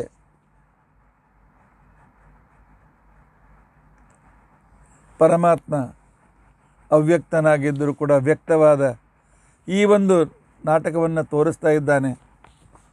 ಇಂತಹ ಪರಮಾತ್ಮನಿಗೆ ಶಂಗಾಯ ಚ ಅಂತ ಹೆಸರು.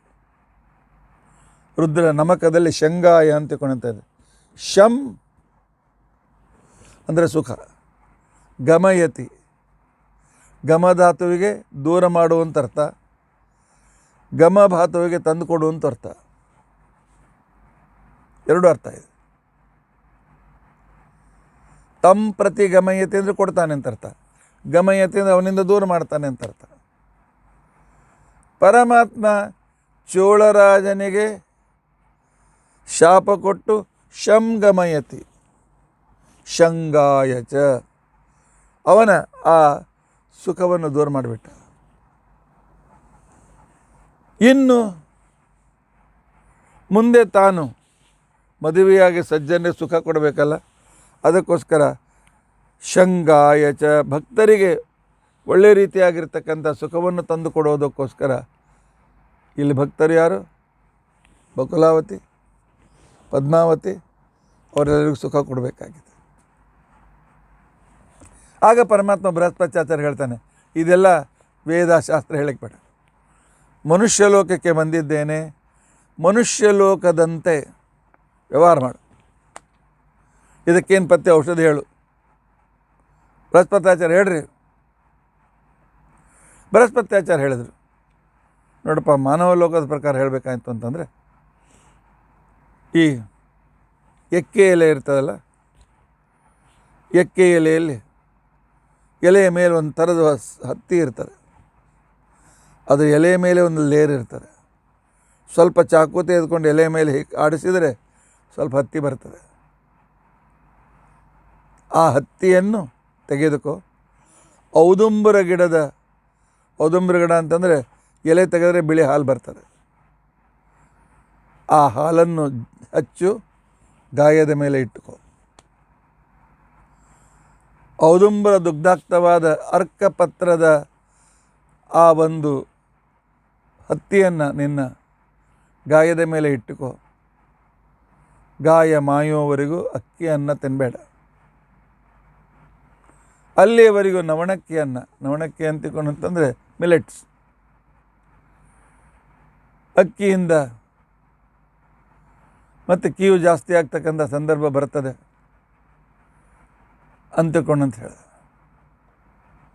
ಆಗ ಅವನು ಕೇಳ್ತಾನೆ, ಬೃಹಸ್ಪತ್ಯಾಚಾರ್ಯರೇ, ಈ ಅಕ್ಕಿ ಎಲೆಯಲ್ಲಿ ಸಿಗ್ತದೆ, ಇಲ್ಲಿ ನಾನೊಬ್ಬನೇ, ನನಗೆ ಇನ್ನು ನವಣಕ್ಕೆ ಅನ್ನ ಇಲ್ಲಿಂದ ಸಿಗಬೇಕು, ಹೇಳಿದರೆ ವ್ಯವಸ್ಥೆ ಮಾಡಿ.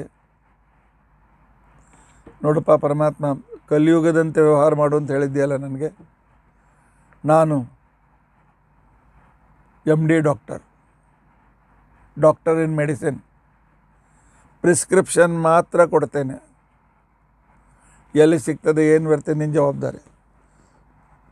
ನಿನ್ನ ಕಡೆಯಿಂದ ಫೀಸ್ ವಸೂಲು ಮಾಡಬೇಕು, ನಂತರ ಮಾಡ್ತೇನೆ, ಫೀಸ್ ಅಂತ ಮಾಡೋದಿಲ್ಲ, ನಿನ್ನ ಔಷಧಿ ನೀನೇ ಹುಡುಕೋ ಅಂತ ತಿಳ್ಕೊಂಡು ಅಂತ ಹೇಳಿದ್ದು. ಬೃಹಸ್ಪತ್ಯಾಚಾರ್ಯ ಹೊರಟೋಗ್ಬಿಟ್ರು. ಆಗ ಪರಮಾತ್ಮನಿಗೆ ವರಾಹದೇವರ ನೆನಪಾಯಿತು. ವರಾಹದೇವರ ಮನೆ ಅಂದರೆ ಗುಡಿ ಇಂದ 2-3 ಪರ್ಲಾಂಗದಲ್ಲೇ ಇದ್ದ 1000 ವರ್ಷಗಳವರೆಗೆ. ಆ ಹುತ್ತದಲ್ಲಿ ಅಲ್ಲಿ ಹೋಗಿ ಅವ್ರನ್ನ ಭೇಟಿಯಾಗಬೇಕು. ಅಲ್ಲಿಯ ಪ್ರದೇಶದ ಅಧಿಪತಿಗಳವರು ಇಲ್ಲ. ಸಂಕಟ ಬಂದಾಗ ವೆಂಕಟರಮಣ, ಸಂಕಟ ಬಂದಾಗ ಬಂಧುಗಳು ನೆನಪಾಗ್ತಾರೆ, ಇಲ್ಲದೆ ಅದನ್ನ ಬಂಧುಗಳನ್ನ ಮಾತಾಡ್ಸೋದೇ ಇಲ್ಲ. ಪರಮಾತ್ಮ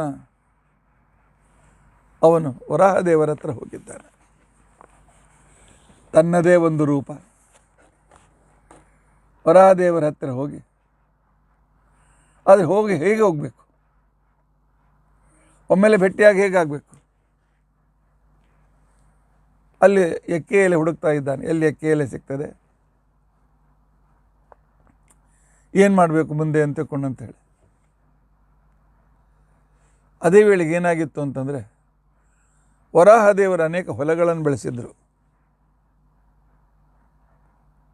ಅಲ್ಲಿ ಈ ನವಣಕ್ಕಿ ಇತ್ಯಾದಿಗಳು ಬೆಳೀತಿದ್ದು. ಆದರೆ ಆ ಹೊಲದಲ್ಲಿ ರಾತ್ರಿ ಅಸುರರು ಬಂದು ಹೊಲವನ್ನು ಹಾಳು ಮಾಡಿ ಹೋಗ್ತಿದ್ರು.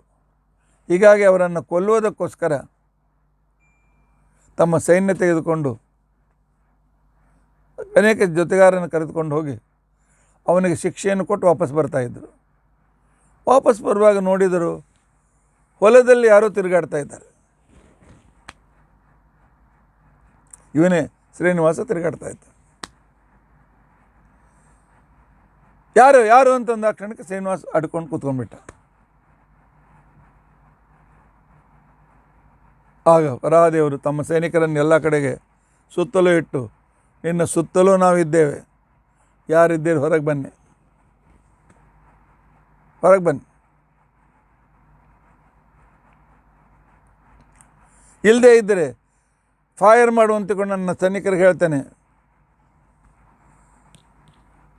ಆಗ ನಮ್ಮ ಕಪಟ ನಾಟಕ ಸೂತ್ರಧಾರಿ ಶ್ರೀನಿವಾಸ ತಲೆ ಮೇಲೆ ಕೈ ಇಟ್ಟುಕೊಂಡ, ಅಯ್ಯೋ ಅಯ್ಯೋ ಕಣ್ಣೀರು ಸುರಿಸ್ತಾ, ನಾನು ಶ್ರೀನಿವಾಸ. ವರಾಹದೇವ್ರ ಹತ್ತಿರ ಬರುತ್ತೆ. ಶ್ರೀನಿವಾಸ, ಯಾವಾಗ ಬಂದೆವು ಇಲ್ಲಿ? ಒಂದೇ ರೂಪ, ಅಣ್ಣ ತಮ್ಮಂದರಂತೆ ವ್ಯವಹಾರ ಮಾಡ್ತಾಯಿದ್ದಾರೆ. ಯಾವಾಗ ಬಂದೆವು? ಇದೇನು ತಲೆಗೆ ಗಾಯ? ಎಲ್ಲಿ ನೀನು ಹೆಂಡ್ತಿ ಲಕ್ಷ್ಮೀದೇವಿ? ಒಂದು ರೂಪದಿಂದ ತನ್ನ ಬದುಕಿದ್ದಾಳೆ ಅವಳು ಭೂದೇವಿ. ಏನಪ್ಪ ಅವರ ಹೇಳಪ್ಪ, ನನ್ನ ಪ್ರಾರಬ್ಧ ಕರ್ಮ ಏನಂತ ಹೇಳಲಿ? ನಾನು ಆರಾಮಾಗಿ ನನ್ನ ಹೆಂಡತಿ ಜೊತೆಗೆ ವೈಕುಂಠದಲ್ಲಿದ್ದೆ. ವೇಳೆ ವೇಳೆಗೆ ಊಟಕ್ಕೆ ಹಾಕ್ತಿದ್ಲು, ಟಿಫಿನ್ ಕೊಡ್ತಿದ್ಲು, ಕಾಲು ಓದ್ತಿದ್ಲು. ಯಾವನೋ ತಲೆ ತಿರುಕ ಋಷಿ ಬಂದ, ನಾನು ಮಲ್ಕೊಂಡಾಗ ಎದೆಗೋದ. ನನ್ನ ಹೆಂಡತಿ ಸ್ಥಾನದು. ಆದರೆ ಮನೆಗೆ ಬಂದಿದ್ದಾನೆ ಅಂತ ಬ್ರಾಹ್ಮಣಿಗೆ ಆದರ ಸತ್ಕಾರ ಮಾಡಿದೆ. ಏನು ಮಾಡಲಿ, ನನ್ನ ಹೆಂಡತಿ ಸಿಟ್ಟಾಗಿ ಬಿಟ್ಟೋಗ್ಬಿಟ್ಲು. ಇಲ್ಲಿ ಬಂದಪ್ಪ, ಏನು ಮಾಡೋದು? ಯಾವನಿಗೆ ಕರ್ಮ ಕೆಟ್ಟಿದೆ ಅವನು ಎಲ್ಲಿ ಹೋದರೂ ಕೂಡ ಮೊಳಕಾಲಷ್ಟೇ ನೀರು. ಅವನಿಗೆ ಪಾಪಿ ಸಮುದ್ರಕ್ಕೆ ಹೋದರೂ ಮೊಳಕಾಲಷ್ಟೇ ನೀರು. ಗಾದೆ ಮಾತದಲ್ಲ. ಇಲ್ಲೇ ಹುತ್ತದಲ್ಲಿರ್ತಿದ್ದೆ ಅಂದಂಗೆ. ನಿನಗೆ ಹೇಳಲಿಕ್ಕೆ ಮರ್ತೆ, ಬಂದಾಗ ಹುತ್ತು ಖಾಲಿ ಇತ್ತು, ಇದ್ದೀನಿ. ಮತ್ತು ಅಷ್ಟು ಜಾಗ ನನಗೆ ಇರ್ಲಿಕ್ಕೆ ಕೊಡಲ್ಲ. 10,000 ವರ್ಷ ಎನ್ಕ್ರೋಚ್ ಮಾಡಿ ಅಲ್ಲೇ ಇದ್ದಾನೆ, ಹೋಗಿ ಭೇಟಿಯಾಗಿಲ್ಲ. ಈಗ ಭೇಟಿಯಾಗಿದೆ ಅಂತಕೊಂಡು ಕೇಳ್ತಾನೆ. ಅದು ನಿಂದೇ ಸ್ಥಳ ಅಂತ ಇರ್ಲಿಕ್ಕೆ ಕೊಡು ಅಂತ. ಇಲ್ಲಿವರೆಗೂ ತಮ್ಮ ಅಂತ ತಿಳ್ಕೊಂಡಂತೇಳಿ ವರಾಹದೇವರು ಒಪ್ಪಿಕೊಂಡಿದ್ರು. ತಮ್ಮ ಅಂತ ತಿಳ್ಕೊಂಡಂತೇಳಿ ಎಲ್ಲ ರೀತಿಯಾಗಿರ್ತಕ್ಕಂಥ ಮಾತನಾಡಿದ್ರು. ಈಗ ಜಾಗ ಕೊಡು ಅಂದಾಕ್ಷಣಕ್ಕೇನೆ, ನೋಡಪ್ಪ ಶ್ರೀನಿವಾಸ, ಇದು ಸುವರ್ಲೋಕ, ಮಹರ್ಲೋಕ, ಜನೋಲೋಕ, ತಪೋಲೋಕ ಇದ್ದಂಗಲ್ಲಪ್ಪ. ಇದು ಭೂಲೋಕ. ಭೂಮಿಯ ಬೆಲೆ ಭಾಳ ಹೆಚ್ಚದ. ಏನು ಮಾಡಬೇಕು? ಅಷ್ಟು ಆ ಭೂಮಿಗೆ ಎಷ್ಟಿದ್ದೆ? 10/6. ಅಷ್ಟಕ್ಕೆ ಈಗಿಂದೇನು ಪ್ರೆಸೆಂಟ್ ರೇಟ್ ಅದಲ್ಲ, ಚಾಲು ಬೆಲೆ ಏನಿದೆ ಅಷ್ಟು ಕೊಡು, ತಗೋ. ಅಲ್ಲಪ್ಪ, ಹೆಂಡ್ತಿ ಹೊಡ್ಲಂತ ಒಂದು ಖಾಲಿ ಕೈಯಲ್ಲಿ ಬಂದೇನೋ, ಏನಿಲ್ಲ, ಆಮೇಲೆ ಕೊಡು, ಸಾಲ ತಗೋ.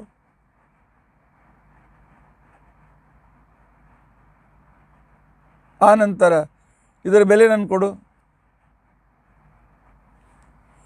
ಶ್ರೀನಿವಾಸ ಹೇಳ್ತಾನೆ, ಈ ಸದ್ಯಕ್ಕಂತ ನನ್ನ ಕೈ ಖಾಲಿ ಅದ. ವರಾಹದೇವ, ಮುಂದೆ ನನ್ನ ಭಕ್ತರು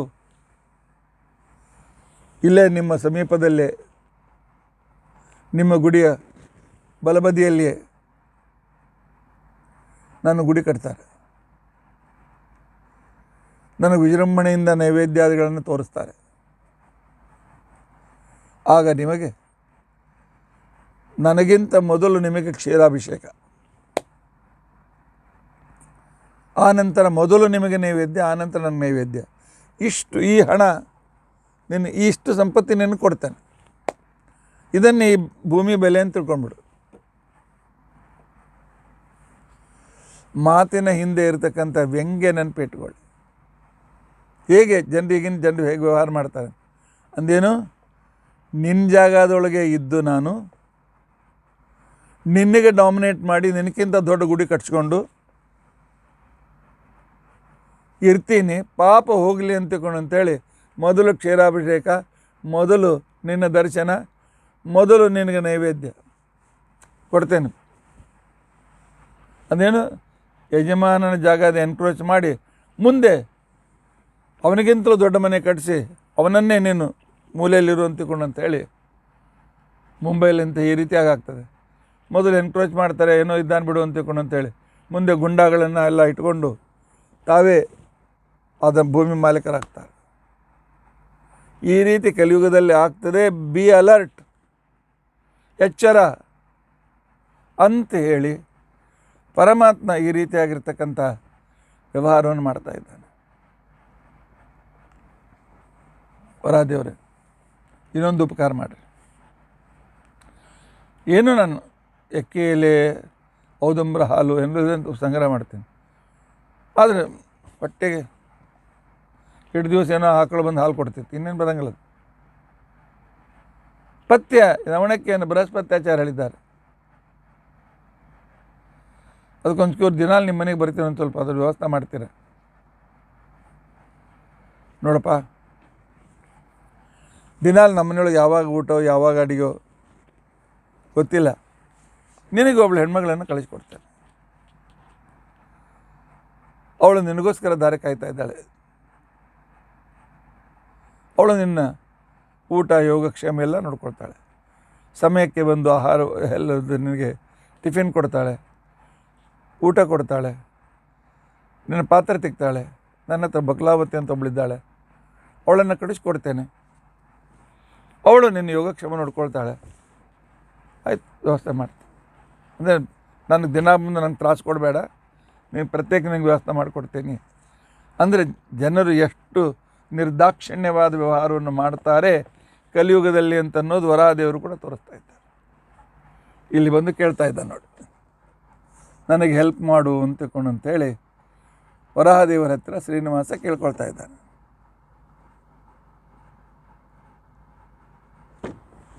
ಆದರೆ ಬಕುಲಾವತಿ ಅವನಿಗೋಸ್ಕರ ಆ ಸ್ಥಳದಲ್ಲಿ ಒಳ್ಳೆ ಮಂಚ ತಂದು ಇಡಿಸಿದ್ದಾಳೆ.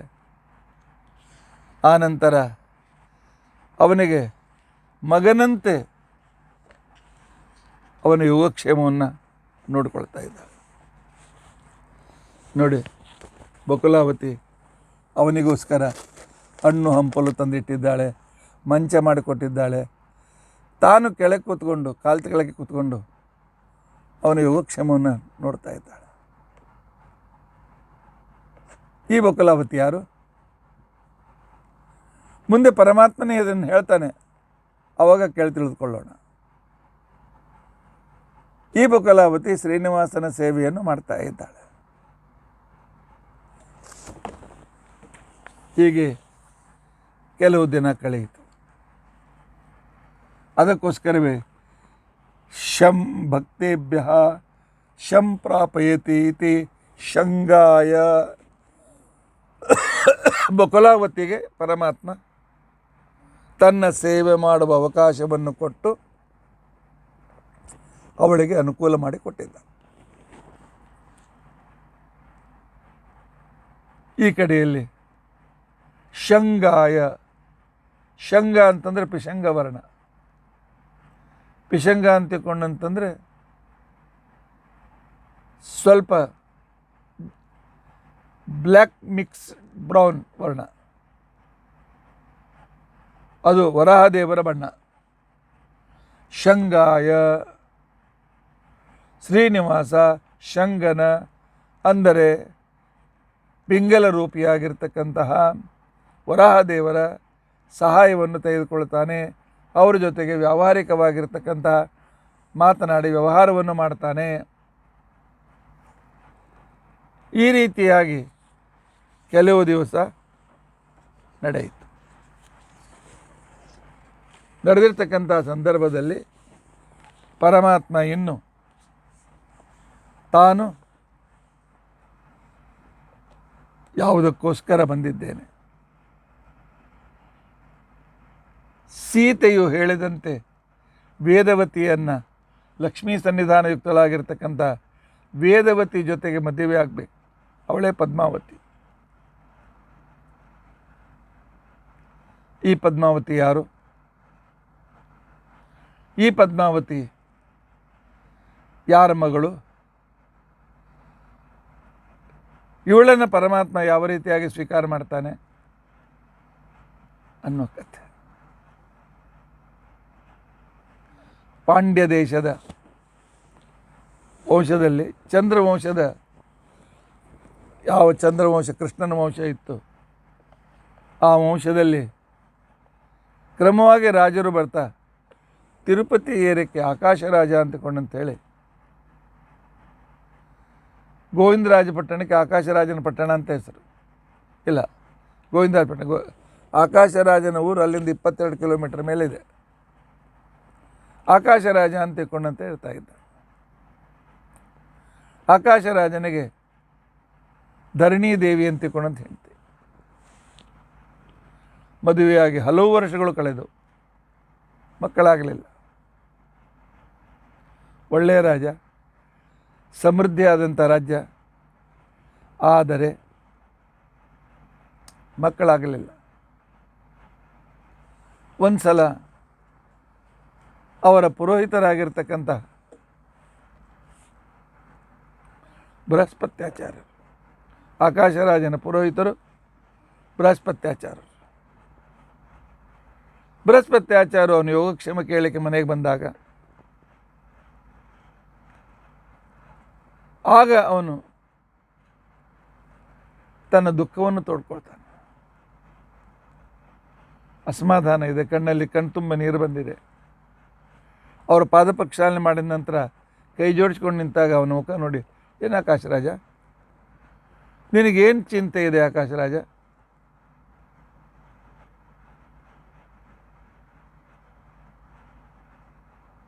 ಆಕಾಶರಾಜ ಅಂತಾನೆ, ನನ್ನ ಹೆಂಡತಿ ನನಗಿಷ್ಟು ಪ್ರೀತಿ ಮಾಡ್ತಾಳಲ್ಲ, ಈ ಪ್ರೀತಿ ಮಾಡಿಸ್ಕೊಂಡು ಬೇಸರ ಬಂದಿದೆ. ಸ್ವಲ್ಪ ಅವಳಿಗೆ ಬೈಬೇಕಾಗಿದೆ, ಅವಳಿಗೆ ಜಬರಿಸಬೇಕಾಗಿದೆ, ಅವಳಿಗೆ ಬೈಬೇಕಾಗಿದೆ, ಜಬರಿಸಬೇಕಾಗಿದೆ, ಅವಕಾಶನೇ ಸಿಗ್ತಾ ಇಲ್ಲ. ಬೃಹಸ್ಪತ್ಯಾಚಾರ ಅಂತಾರೆ, ಏನು ಆಕಾಶರಾಜ, ಏನು ಒಗಟ್ಟು ಮಾತಾಡೋದಂತ ಮಾತಾಡ್ತಾ ಇದೆಯಲ್ಲ, ಹೆಂಡ್ತಿ ಪ್ರೀತ್ಯಾಸ್ಪದಳಾಗಿ ಸಂತೋಷ ಪಡೋದು ಬಿಟ್ಟು ಅವಳಿಗೆ ಬೈಲಿಕ್ಕೆ ಚಾನ್ಸ್ ಸಿಗ್ತಾ ಇಲ್ಲ ಅಂತ ತಿಳ್ಕೊಂಡಂತೆಲ್ಲ ಇದೆಲ್ಲಿ ನ್ಯಾಯನೋ? ಆಕಾಶರಾಜ ಹೇಳ್ತಾನೆ, ಹಾಗಲ್ಲ ಬೃಹಸ್ಪತ್ಯಾಚಾರ್ಯ, ಇಷ್ಟು ದಿನ ಆಯಿತು ಮಕ್ಕಳಾಗಿಲ್ಲ,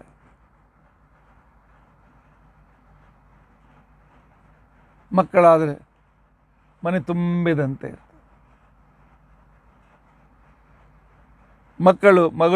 ಮಕ್ಕಳು ಅಳುವಾಗ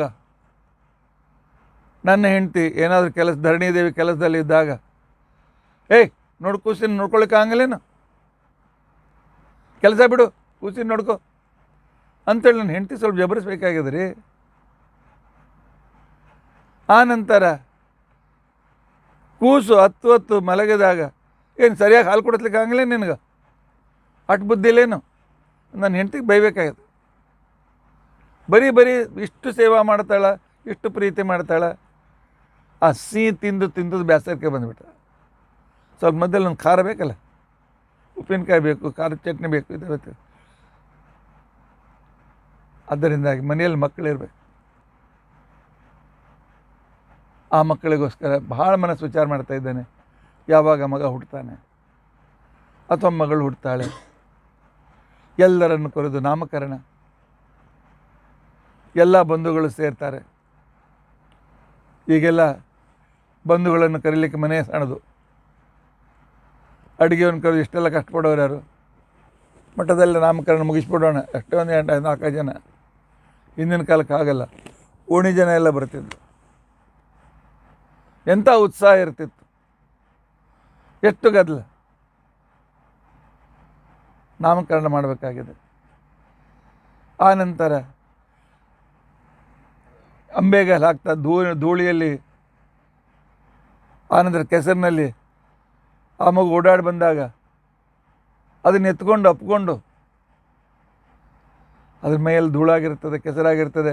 ನಾನು ಒಳ್ಳೆ ರಾಜನ ಒಳ್ಳೆ ಬೆಲೆಬಾಳದ ರೀತಿಯಾಗಿರ್ತಕ್ಕಂತಹ ಬಟ್ಟೆ ಹಾಕ್ಕೊಂಡಿರ್ತೀನಿ, ಆದರೂ ನನಗೆ ಅದನ್ನು ಆಗೋದಿಲ್ಲ. ಮೇಲೆ ಎಷ್ಟು ಕೆಸರು ಮಾಡಿದೆ ಅಂತ ಅನ್ನೋದಿಲ್ಲ, ಅಪ್ಕೊಳ್ತೇನೆ. ಆ ಅಪ್ಕೊಂಡು ಮುದ್ದು ಕೊಟ್ಟಾಗ ಏನೊಂದು ಸುಖ ಇರ್ತದೆ. ಆ ಸುಖ ಮೋಕ್ಷ ಸುಖ. ಬೃಹಸ್ಪತ್ಯಾಚಾರ್ಯರೇ, ಕಾಳಿದಾಸ ಇದೇ ರೀತಿಯಾಗಿರ್ತಕ್ಕಂಥ ಒಂದು ಸಂದರ್ಭವನ್ನು ಮಾಡಿದ್ದ. ಕಾಳಿದಾಸ ತನ್ನ ಹತ್ರ ಬಂದಿರತಕ್ಕಂಥ ಶಕುಂತಲೆಗೆ ನನ್ನ ಪರಿಚಯವಿಲ್ಲ ಅಂತಿಕೊಂಡಂತೆ ಕಳಿಸಿಬಿಡ್ತಾನೆ. ಅವಳು ಮರೀಚಿ ಋಷಿಗಳ ಆಶ್ರಮದಲ್ಲಿ ಹೆರಿಗೆಯನ್ನು ಮಾಡಿ ಸರ್ವದಮನ ಅಂತ ಮಗನಿಗೆ ಹೆಸರಿಟ್ಟು ಬೆಳೆಸ್ತಾಳೆ. ರಾಜ ಬೇಟೆಯಾಡ್ತಾ ಹೋದಾಗ ಆ ಆಶ್ರಮದ ಹತ್ತಿರ ಹೋಗ್ತಾನೆ. ಅಲ್ಲಿ ಒಬ್ಬ ಬಾಲಕ, 1 ವರ್ಷದ ಬಾಲಕ, ಸಿಂಹದ ಹತ್ತಿರ ಬಂದು ಬಾಯ್ ತೆಗಿ ನೀನು ಅಲ್ಲಿ ತೊಗೊಂಡೋಕೆ ಅಲ್ಲಿ ಎಣಿಸ್ಬೇಕಾಗ್ಯದ. ಋಷಿಗಳ ಪ್ರಭಾವದಿಂದ ಕ್ರೂರ ಪ್ರಾಣಿಗಳು ಯಾರಿಗೂ ಏನು ಮಾಡ್ತಿರಲಿಲ್ಲ. ಆ ಮಗುವನ್ನು ನೋಡಿ ಆ ಕಾಲದಲ್ಲಿ ನನಗೂ ಮಕ್ಕಳಿಲ್ಲಲ್ಲ ಅಂತೇಳಿ ದುಷ್ಯಂತನಿಗೆ ದುಃಖ ಆಗ್ತಾರೆ. ಆಗ ಅವನು ತಾನೆ ಸಾರಥಿಗೆ ವಿದೂಷಕ ತನ್ನ ಜೊತೆಯಲ್ಲಿರ್ತಾನೆ. ಆಲಕ್ಷ್ಯದಂತ ಮುಕಲೇರ್ ಅನಿಮಿತ್ತ ಹಾಸೈ. ಆ ಮಗುನ ನೋಡು, 1-2 ಹಲ್ಲು ಬಂದಿದೆ, ಸುಮ್ಮನೆ ನಗ್ತಾ ಇದೆ. ನಗುವಾಗ ಹಲ್ಲು ಎಷ್ಟು ಚೆಂದ ಕಾಣ್ತಾ ಇದೆ. ಆ ಕೆಂಪಾದ ತುಟಿಯ ಮಧ್ಯದಲ್ಲಿ ಆ 2 ಹಲ್ಲು ಸೂರ್ಯರ ಚಂದ್ರಂತೆ ಹೊಳಿತಾ ಇವೆ. ಅದು ನೋಡಿ ಎಷ್ಟು ತೊದಲು ಮಾತನಾಡ್ತಾ ಇದೆ. ಈ ತೊದಲು ಮಾತನ್ನು ಕೇಳಿ ಸಂತೋಷಪಟ್ಟು ಧೂಳಿನಲ್ಲಿ ಮೈಯೆಲ್ಲ ಹೊಲಸು ಮಾಡಿಕೊಂಡು ಓಡಿ ಬಂದಾಗ ಅದನ್ನು ಎತ್ತಿಕೊಂಡು ಯಾವ ಅಪ್ಪ ಮುದ್ದಿಸ್ತಾನೆ, ಆ ಸುಖ ಸ್ವರ್ಗ ಸುಖಕ್ಕಿಂತಲೂ ಹೆಚ್ಚು, ಮೋಕ್ಷ ಸುಖಕ್ಕಿಂತಲೂ ಹೆಚ್ಚು. ಆ ಮಗುವನ್ನು ಅಪ್ಪಿಕೊಂಡು ಆ ಪ್ರೀತಿಯನ್ನು ಮಾಡುವಾಗ ಧನ್ಯಾಸ್ತದಂಗ ರಜಸ ಮಲಿನಿ ಭವಂತಿ. ಇಂಥ ರೀತಿಯಲ್ಲಿ ಅವರ ಮೈ ಮಕ್ಕಳ ಧೂಳಿಂದ ಹೊಲಸಾದರೂ ಕೂಡ ಪರವಾಗಿಲ್ಲ, ಅದು ಧನ್ಯತೆ ಅಂತ ತಿಳ್ಕೊಂಡಂತೇಳಿ ಕಾಳಿದಾಸ ವರ್ಣನೆಯನ್ನು ಮಾಡಿದ್ದಾನೆ. ಹಾಗೆ ಆಕಾಶರಾಜನು ಕೇಳ್ಕೊಳ್ತಾ ಇದ್ದ. ಬೃಹಸ್ಪತ್ಯಾಚಾರ್ಯ ಹೇಳ್ತಾರೆ, ಆಕಾಶರಾಜ ಒಂದು ಕೆಲಸ ಮಾಡು, ಪರಮಾತ್ಮ ಪಶುಪತಿ, ಇಲ್ಲಿ ಪಶುಪತಯೇ ನಮಃ ಅಂತಕೊಂಡಂತೇಳಿ ನಮಕದಲ್ಲಿ ಬರ್ತದೆ. ಪರಮಾತ್ಮ ಪಶುಪತಿ ಅಂತಕೊಂಡಂತಂದರೆ ಪರಮಾತ್ಮ ಎಲ್ಲ ಕಡೆಯಲ್ಲೂ ನಿರ್ದೋಷನಾಗಿರ್ತಕ್ಕಂಥ ಪರಮಾತ್ಮ ತನ್ನ ಉಪಾಸಕರಿಗೆ, ತನ್ನನ್ನು ಕುರಿತು ಆರಾಧನೆ ಮಾಡ್ತಕ್ಕಂಥವರಿಗೆ ಅವ್ರ ಇಚ್ಛೆಯನ್ನು ಪೂರ್ತಿ ಮಾಡ್ತಾನಪ್ಪ. ಅದಕ್ಕೋಸ್ಕರ ಎಲ್ಲ ಕಡೆಯಲ್ಲಿಯೂ ಸಮನಾಗಿ ನಿರ್ದೋಷನಾಗಿರ್ತಕ್ಕಂಥ ಭಗವಂತನನ್ನು ನೋಡ್ತಕ್ಕಂಥವರು ಭಕ್ತರು, ಅವರಿಗೆ ಸ್ವಾಮಿಯಾಗಿರ್ತಕ್ಕಂಥವನು ಇವನು ಪಶುಪತಿ.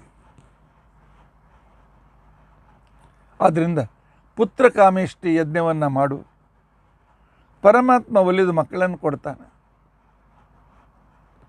ಆದರೆ ನೆನಪಿರಲಿ, ಪುತ್ರ ಕಾಮೇಷ್ಟಿ ಯಜ್ಞವನ್ನು ಮಾಡಬೇಕಾಗಿದ್ದರೆ ಆ ಯಜ್ಞಕ್ಕಿರುವ ಭೂಮಿಯನ್ನು ಬಂಗಾರದ ನೇಗಿಲಿನಿಂದ ನೀನೇ ಉಳಬೇಕು. ಉಳಿ ಅದೆಲ್ಲ ನೆಲವನ್ನು ಸಮ ಮಾಡಿ ಆ ನಂತರ ಯಜ್ಞಶಾಲೆಯನ್ನು ಮಾಡಿ ಅಲ್ಲಿ ಪುತ್ರಕಾಮೇಷ್ಟಿ ಯಜ್ಞವನ್ನು ಮಾಡಬೇಕು. ಮಾಡು, ಭಗವಂತ ಒಲಿತಾನೆ ಅಂತ. ಆಕಾಶರಾಜ ಗುರುಗಳ ಮಾತಿನ ಮೇಲೆ ವಿಶ್ವಾಸವನ್ನು ಇಟ್ಟ. ಯಾಕೆ ಇವನು ಕೂಡ ಪಶುಪ, ಪರಮಾತ್ಮನ ಭಕ್ತ. ಪರಮಾತ್ಮನನ್ನು ಎಲ್ಲ ಕಡೆಯಲ್ಲಿಯೂ ಕೂಡ ಎಲ್ಲ ಅಧಿಷ್ಠಾನಗಳಲ್ಲಿ ಸಮನಾಗಿ ನಿರ್ದೋಷನನ್ನಾಗಿ ಕಾಣ್ತಕ್ಕಂಥ ಇರತಕ್ಕಂಥ ವ್ಯಕ್ತಿ. ಭಕ್ತಿಯಿಂದ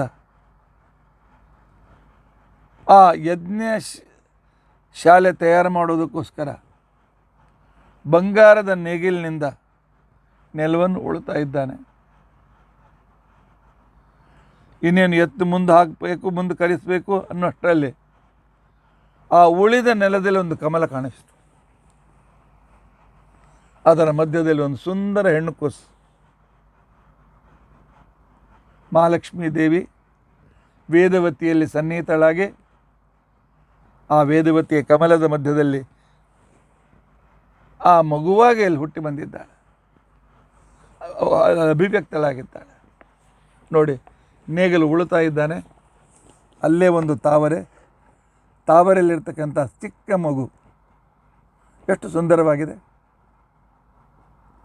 ಮಹಾಲಕ್ಷ್ಮೀ ದೇವಿ ಸಣ್ಣ ಕೂಸಿನ ರೂಪದಿಂದ ತಾವರೆಯಲ್ಲಿ ಕಮಲದಲ್ಲಿ ಹುಟ್ಟಿದ್ದಾಳೆ, ಪದ್ಮದಲ್ಲಿ ಹುಟ್ಟಿದ್ದಾಳೆ. ಆಕಾಶರಾಜ ಮಗುವನ್ನು ನೋಡಿ ಯಾವ ಮಗು ಏನು ಅಂತನೋಷ್ಟರಲ್ಲಿ ಆಕಾಶವಾಣಿ ಆಯಿತು. ಆಕಾಶರಾಜ, ಇವಳೇ ನಿನ್ನ ಮಗಳು, ಇವಳಿಂದಲೇ ನೀನು ಉದ್ಧತನಾಗ್ತಿ ಅಂತ ಹೇಳಿ ಆಕಾಶವಾಣಿ ಆಯಿತು. ಪದ್ಮದಲ್ಲಿ ಸಿಕ್ಕವಳು, ಪದ್ಮದಂತೆ ಒಳ್ಳೆ ಗುಲಾಬಿ ಬಣ್ಣದವಳು, ಪದ್ಮವಂತೆ ಸುಗಂಧ ಅವಳ ಶರೀರದಿಂದ ಬರ್ತಾ ಇತ್ತು. ಹೀಗಾಗಿ ಅವಳಿಗೆ ಆಕಾಶರಾಜ ಪದ್ಮಾವತಿ ಅಂತ ತಿಳ್ಕೊಂಡಂತೇಳಿ ಹೆಸರನ್ನು ಇಟ್ಟಿದ್ದ. ಇಂಥ ಪದ್ಮಾವತಿಯ ಅಣ್ಣ ತಾನು ಸಂತೋಷದಿಂದ ತಂದು ತನ್ನ ಮನೆಗೆ ತನ್ನ ಹೆಂಡತಿ ಕೈಯಲ್ಲಿ ಕೊಡ್ತಾ ಇದ್ದಾನೆ. ಧರಣಿ ದೇವಿಗೆ ಆ ಕೂಸನ್ನು ಒಪ್ಪಿಸ್ತಾ ಇದ್ದಾನೆ. ನೋಡಿ,